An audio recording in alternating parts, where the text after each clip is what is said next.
Nós celebramos o terceiro domingo da Quaresma e mais uma vez a palavra do Senhor nos interpela, nos questiona e espera de nós uma resposta de fé. É preciso que nós entendamos e aprendamos com o exemplo da samaritana a sermos testemunhas do Senhor e, portanto, gente que faz uma experiência com o amor de Deus.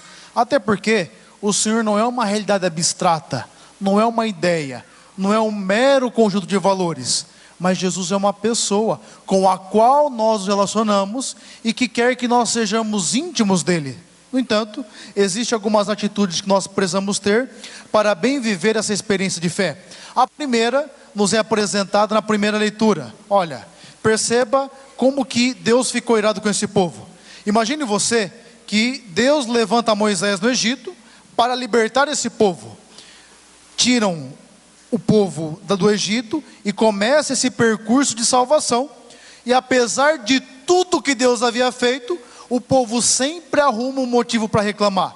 Tanto que Massá Meribá no hebraico significa propriamente esse movimento de reclamação do povo, de perguntar: onde que está Deus? Será que Deus nos esqueceu?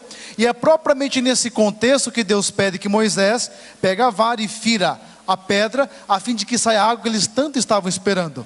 Na verdade, o deserto, e propriamente esse tempo que nós estamos vivendo de Quaresma, é um tempo no qual nós nos encontramos com Deus, nos encontramos conosco, mas é um percurso difícil.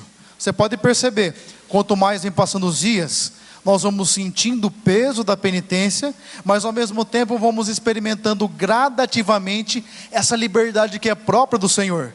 Mas todo o percurso de liberdade envolve sofrimento, não é assim? Tudo que você vai fazer na sua vida de novo envolve algum tipo de sofrimento. Eu costumo dizer que quem não quer sofrer, pede para Deus levar e reza para você ir para um bom lugar, viu? Porque dependendo de onde você for, vai sofrer mais ainda, não é verdade? Tudo implica sofrimento. Só que a grande questão, nós precisamos no momento de sofrimento saber que Deus está conosco. A grande questão é que nós temos uma tendência muito grande de achar culpado, não é assim? Quando alguma coisa dá errado na sua vida, primeiro você procura um culpado fora. Quando você não acha esse culpado fora, você procura ver se é você. Aí você não quer assumir que é você vai culpar quem? Deus. Quantas vezes nós jogamos para Deus umas culpas que são nossas? E nós não conseguimos perceber Deus no sofrimento. Percebeu que nós achamos que Deus só está conosco quando está tudo bem, não é assim? Quando está bem, você agradece a Deus, você louva a Deus, você agradece até com mais intensidade. Mas quer na alegria, quer na tristeza, Deus está conosco. O que nós precisamos tirar da nossa cabeça é que a vida é uma matemática que surge, que acontece as coisas, tudo de maneira ordenada. Nós precisamos saber acolher as surpresas de Deus, acolher o momento de Deus, fazer com que essa experiência de Deus se torne perceptível em todos os momentos. Não existe momento no qual Deus não tenha caminhado conosco. E é isso que o povo não conseguiu. O povo reclamou, o povo murmurou, o povo teve uma atitude contrária àquilo que Deus esperava deles, e portanto Deus se entristeceu do povo. Isso foi tão grave na história do povo que Moisés, ao que tudo indica, também de certa forma duvidou de Deus, e Moisés não entra na terra prometida por causa desse evento, ou seja, por não ter colocado totalmente a sua confiança em Deus. Nós precisamos ter uma confiança absoluta em Deus. Isso não significa que você tem que ter uma confiança absurda, no sentido de colocar tudo para Deus, aquilo que muitas vezes nós mesmos temos que fazer. Mas nós precisamos ter a sensibilidade de reconhecer que Deus é aquele que realiza nosso coração e que é capaz de mudar a nossa vida. Mas para que Deus faça isso, nós precisamos de duas atitudes. Repita comigo: eu preciso parar de reclamar. Você percebeu como que a gente reclama das coisas? Como a gente reclama, como a gente murmura. Quando não reclama, e murmurar acho que é mais feio, né? Murmurar é quando a gente fica falando por dentro assim, né? Nervoso. A mãe fala para a criança: vai lá fazer isso. Ela vai falando assim, ó, no interior. Pode não falar alto, porque está com medo, mas vai reclamando, vai murmurando, vai murmurando. Deixa eu perguntar alguma coisa. Alguma vez resolveu alguma coisa na sua vida reclamar? Não, pelo contrário. O coração fica mais pesado ainda. Quanto mais você reclama, quanto mais você murmura, mais peso você traz para a sua vida. E perceba, fica pior. Porque até então era um nervosinho que você começa a reclamar, parece que você vai acendendo a chama da raiva no seu coração assim, ó. Cada reclamaçãozinha que você vai fazendo é pior. Eu tenho dado um exemplo de São José Maria Escrivá, que ele diz o seguinte, ele fala assim, ó: por que que você se aborrece? Se aborrecendo você mesmo passa um mau bocado, ainda ofende a Deus e depois tem que se acalmar, não é assim? Então já encurta o processo, não reclama. Repita comigo: eu preciso ser uma pessoa grata. E como está difícil a gratidão no nosso tempo, as pessoas não conseguem mais agradecer, e não só aquele agradecimento mais corriqueiro e comum da nossa vida, o muito obrigado, que bom que você fez isso tem que ter na nossa vida também, mas quanta gente não consegue reconhecer o bem que o outro fez. Muita gente sofre porque fala: padre, olha, eu fiz o que podia e o que não podia para a pessoa, e é a mesma coisa que nada. É gente que tem sensibilidade dentro da vida. Desculpe, isso é imaturidade. Não conseguir reconhecer o bem que lhe foi feito. E tem uma coisa mais absurda ainda: tem filho que é o que é hoje por causa dos pais. Todos nós somos o que somos por causa dos nossos pais, e trata pai e mãe com ingratidão. Desculpa, tem que tomar vergonha na cara. Nós precisamos ter gratidão no coração. Uma vez eu escutei de um pregador, repita, compadre: a gratidão é a memória do coração. E não é verdade? Nós lembramos das coisas boas que nos fizeram, lembramos das atitudes que tiveram para conosco, e isso faz com que a nossa vida seja mais leve. Gratidão é sentido de humildade, de maturidade e, acima de tudo, de um coração que está sadio. Quem consegue ser grato é um coração bom. E nós precisamos ser gratos a Deus, não só quando tudo vai bem, mas também quando tudo está mal. Até porque vai dizer que é nos louvores do seu povo que Deus habita.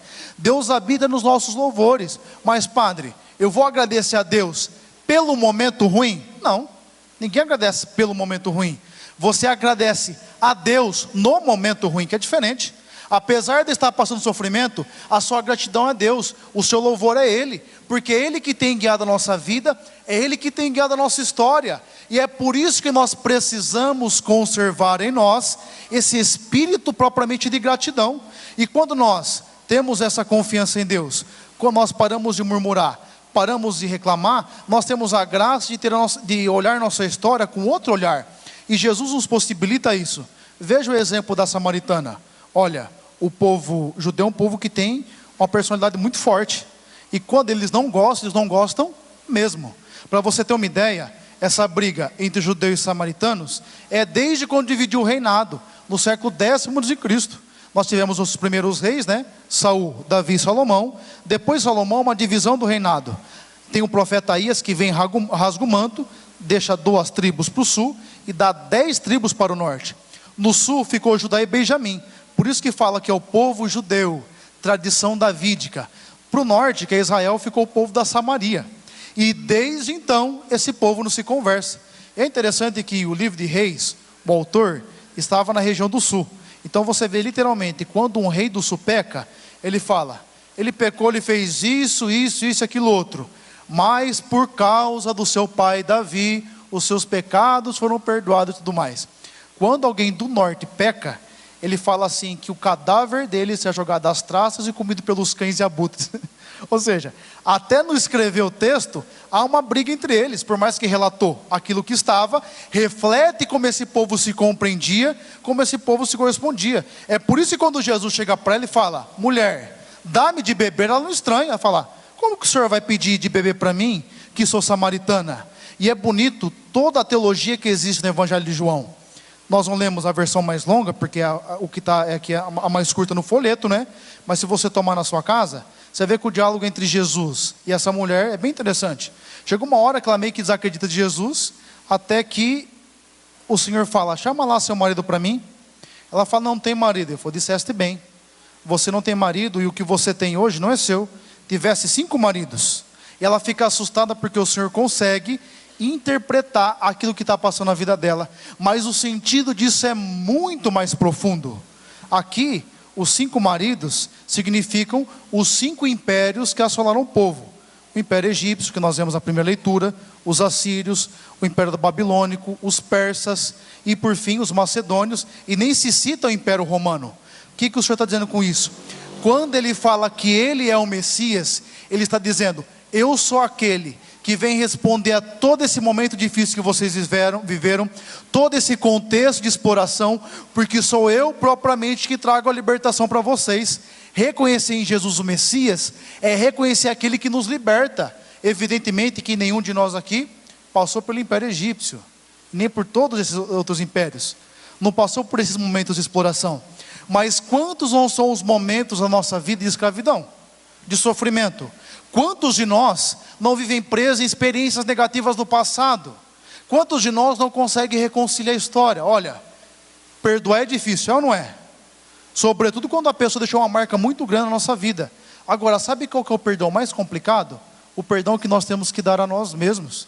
Tem gente que não se perdoa. Tem gente que não consegue olhar para o seu passado e ressignificar hoje. Tem gente que continua vivendo no sofrimento constantemente, trazendo dor, trazendo dor, trazendo dor. Quando o Senhor, que é o nosso Messias, dizer que Ele é o Messias, é dizer que Ele é aquele capaz de dar novo sentido à nossa história. Não existe nada no seu passado, não existe nada na sua história que o Senhor não possa dar novo sentido, que Ele não possa ressignificar. Foi o que Ele fez com a samaritana, perceba. Essa mulher que teve os 5 maridos, depois de conversar com Jesus, ela se torna testemunha, ela anuncia a todos, e a cidade vem até Jesus por causa do testemunho dela. Se nós tivermos a nossa história resolvida no Senhor, nós seremos o instrumento do Senhor. E olha que bonito, ela se tornou uma testemunha. A coisa mais bela e pontual e urgente que nós temos que fazer é rezar a nossa vida. O que é rezar a nossa vida? É olhar para a nossa história e perceber que Deus estava conosco em todos os momentos, em todas as circunstâncias, em todas as realidades. Olha, esse é o Deus que nós acreditamos, que dá sentido.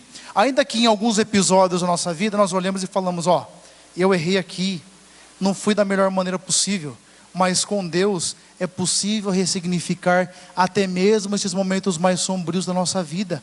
E aquilo que você experimentou, quando é colocado à luz do Senhor ressuscitado, se torna propriamente uma realidade capaz de dar sentido à nossa vida. Porque o amor que Deus tem por nós não é um amor de barganha. Perceba a segunda leitura.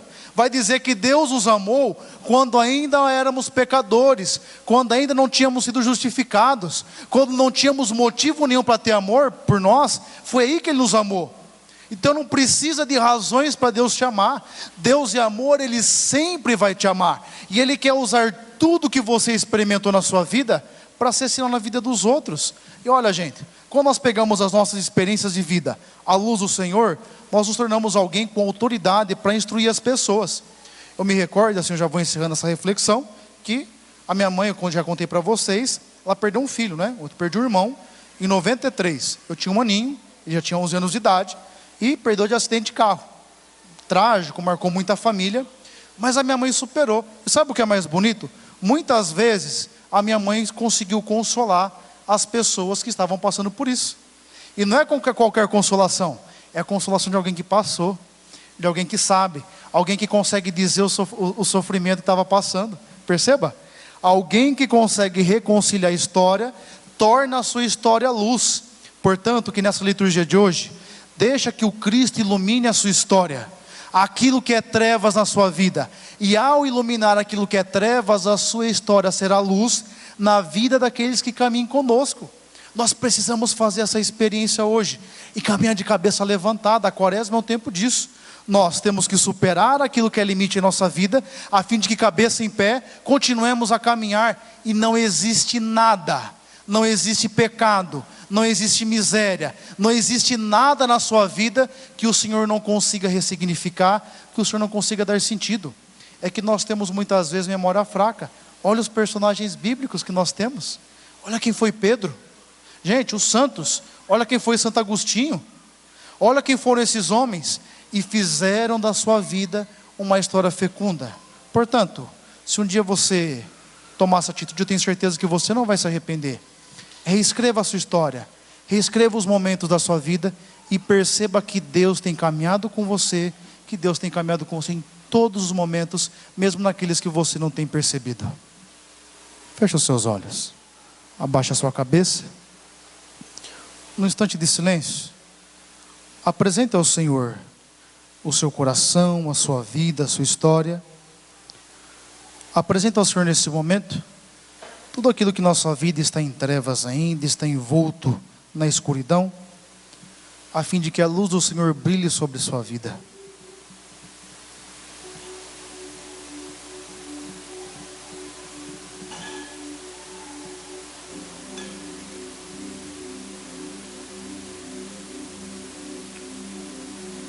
Amém?